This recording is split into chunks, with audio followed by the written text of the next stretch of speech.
At 8:15, a package was here. It sat in my front door, and I was filled with cheer.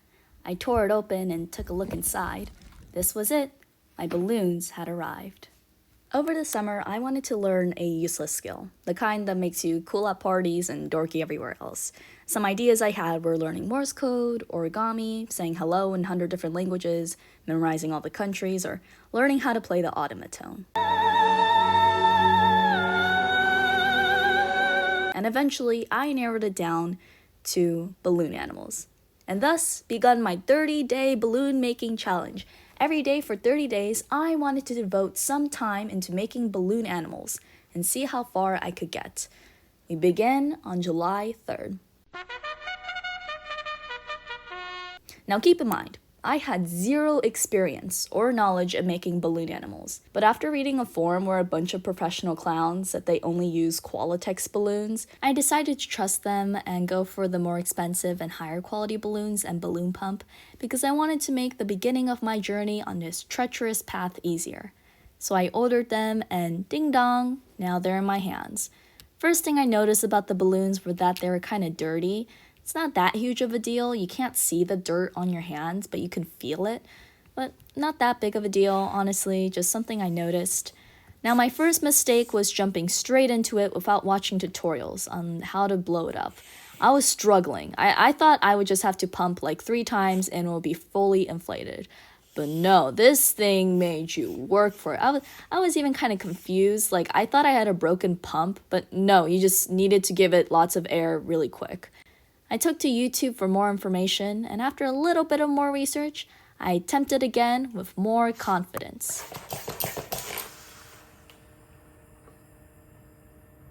And this is when I realized I'm scared of balloons. PG, that's so stupid and ridiculous. What? Why? Shh, just listen, okay? All right? I've always been fine with being around balloons, holding balloons on a string, all that is okay. But once I held that fragile rubber piece in my hand, I really started to get nervous. I just lost all my confidence, and even though I would try to make it to the size I needed, I would always stop myself because I was really scared that it would pop. It was the fear of it suddenly bursting in my hands. No warning, just an absolute surprise. My hands were starting to sweat so much that some of the dye from the balloon rubbed onto my fingers and my nails, but I kept going. I had blown up the balloon, but now I just needed to tie it. Tying it was really hard because I had never learned how to tie a balloon, and now that I'm rewatching this clip while editing, can you tell how scared I am? Like, I'm really making sure I'm putting the balloon far away from me, and I'm delicately trying to tie it.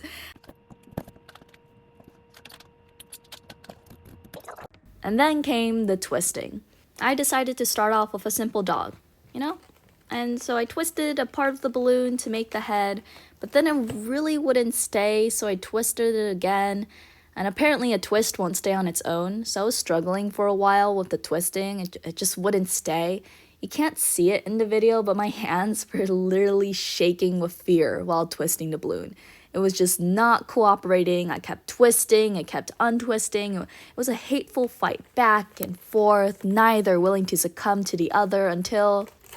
Oh! Nothing. My fear had came true. And honestly, it was not that bad. That pop gave me a new confidence. It wasn't that bad. If that's the worst, I can keep doing this. So I got another balloon and kept going. I filled it with air quicker. My hands were less shaky. And before I knew it, I created the head. I was honestly really happy. I'm not sure if you could see how genuinely happy I was. I was also super shocked that I had done it. I mean, yeah, his head was way too long and I didn't have a lot of room left for his body, but I was so happy. I wanted to create a full one though, so we were back at it again. Doing the knot was much quicker. I think I figured out how to do it. I made his head, his body, and I think I was scared of running out of room like last time. So instead this time he had way too big of a tail, but here he is. The proportions are a little wonky, but it's okay. My first ever completed balloon animal. I named this guy Joy because he just made me so happy. Later that night, I wanted to do one more who turned out to be the best. Everything was more proportional, and overall, it took less time to make her. I named her Pinky, and I did a little photo shoot with my children afterwards. Day 1, done.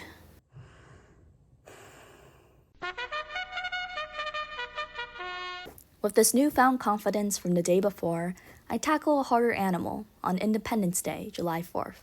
But my hope faded when I began to cower. My fear of balloons was still present as I struggled to make a flower.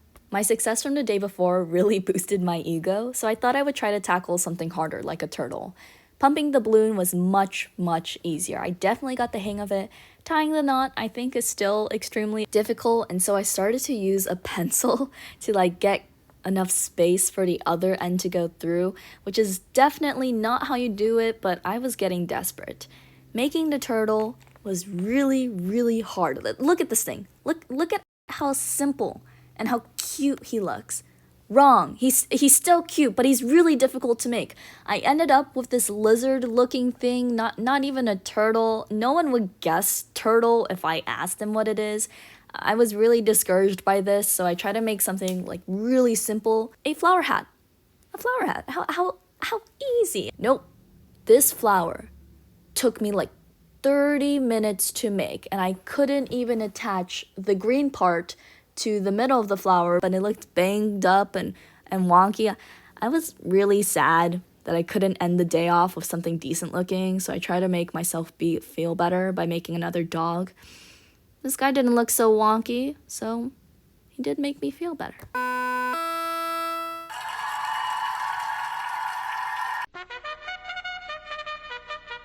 Balloon animals can express your emotions.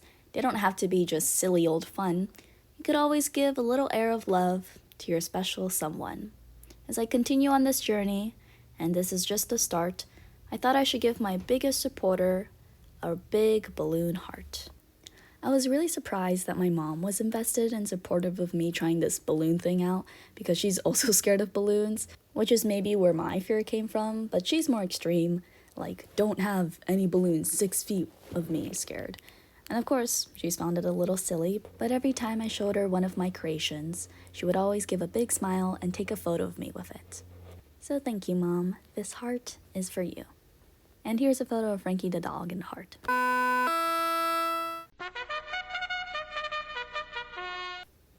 The classroom was filled with lots of cheer, tons of oohs and bundles of joy.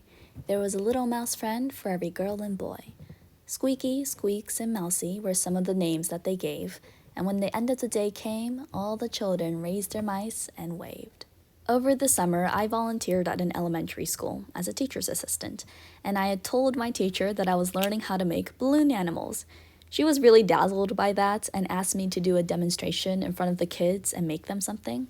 Of course, I said yes, and my sweet teacher actually bought me a brand new pack of balloons so I could use it for the kids, which was super nice of her.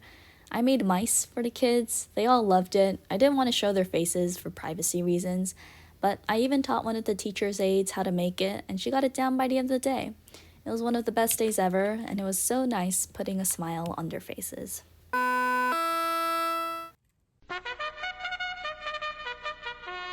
Delicate and lovely, so captivating to the eye, its pretty pink petals have so much power, for though artificial, it still holds so much love.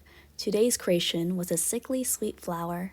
But better than a flower is 2 or 3. A bouquet of them can make anyone blush. National Girlfriend's Day is coming up. Maybe you can give these to your crush. I decided to revisit learning how to make flowers. Remember me trying to make one on the second day and failing miserably? I thought that with my new knowledge and experience, I could finally make them properly. And I was right. I also think my Pinterest found out I was interested in balloons because I started to get a bunch of balloon flowers recommended for me, and now I have a whole board filled with them. But the flowers turned out so well, I couldn't have been more happy.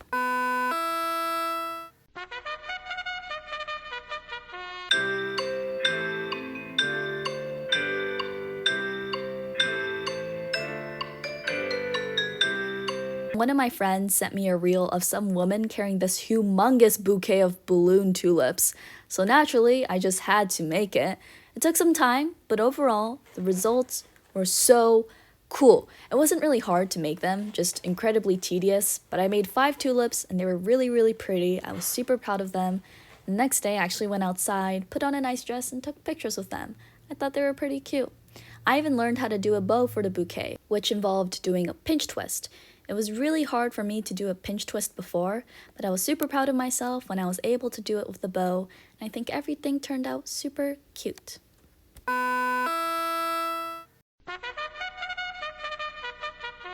My senior portrait was today, and I was allowed to bring some props. So guess what I brought? Here are the photos, and then I gave the balloons I made to the photography staff. Yay!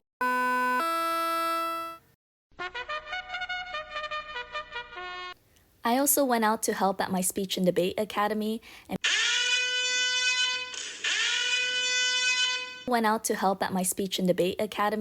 made balloons for the kids and my friends. And by the end of the day, there were balloon things scattered everywhere. It was pretty funny.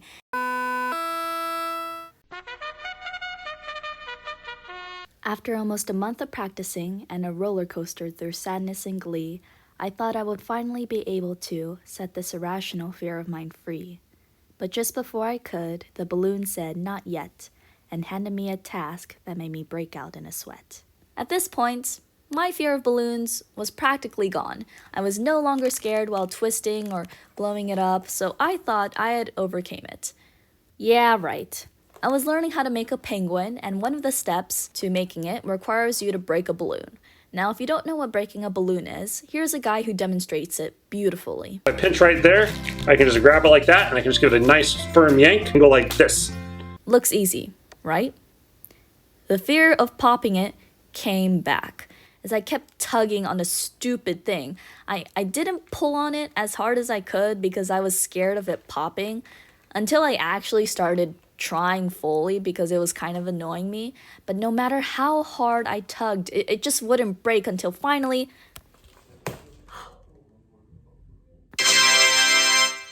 Well, Minji, why didn't you use scissors? Shh, because that's not how professionals do it, okay? Did you see that guy? He just broke it apart like they were otter pops. I managed to break off one of the balloons, but I had to use scissors for the other one. Not really what I wanted to do, but I'll try again later.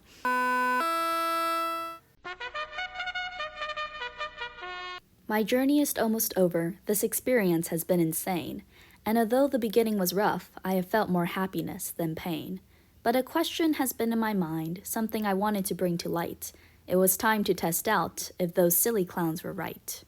Nearing the end of my 30 days, I bought some more balloons. Qualitex balloons, cheaper $4 balloons, and a pastel pack. So just for a demonstration, here is a Qualitex balloon. Pretty easy to blow up, no complaints. And here are the cheaper ones. I honestly didn't know what to expect, but when I pulled a purple balloon out of the bag, the end melted into another balloon. So overall, not a very good first impression. As for the texture, it was kind of a little more rubbery than the Qualitex ones, and easier to blow up too, surprisingly. I actually really liked the colors they had in the cheaper ones better. They were really pretty. And honestly, overall, the cheaper ones were not that bad. They did pop a little more often, so I suggest starting off with the Qualitex balloons and then once you're all out, using the cheaper ones. However, for things that require more than one balloon like a penguin, use the Qualitex one so it's easier to mold and hold all together.